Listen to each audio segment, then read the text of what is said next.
really it's knowing your audience and knowing what drives the consumer behavior. A lot of you guys have businesses online.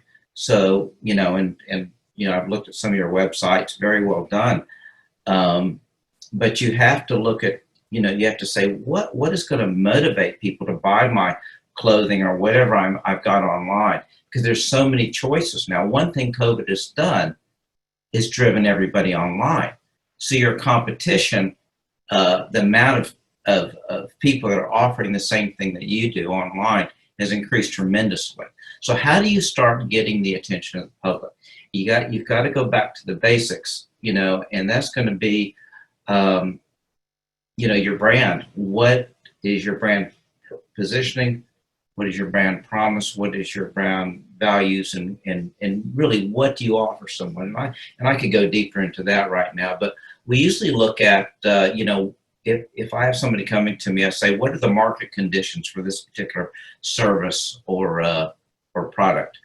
And you guys may have heard of a SWOT analysis. That's strengths, weaknesses, opportunities, and threats. That's been taught in MBA school longer than I've been alive, and I'm a senior now. So it's a concept and a principle that has had various incarnations and different types of labels put on it. But basically, if you look at, you say, okay, what are my assets? What are my strengths? What are my business's weaknesses? What are the opportunities and what are the threats? If you look at those and really examine them, you start to get a picture of, you've got to do a competitor analysis because that would be a threat. Was the competition in the marketplace? An opportunity may be that in this space, there's not a lot of people creating bows for kids, in that demographic. That could also be a threat if there's lots of people in that space. A strength would be a good brand.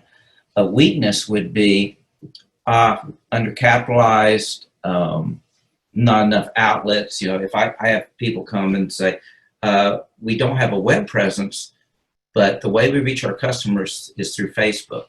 Well, that's just a small part of a strategy. In fact, I look at social media as like a flea market. There's lots of booths, and if you could catch if the vendor can catch you at the right time in that flea market, then they can engage with you and sell.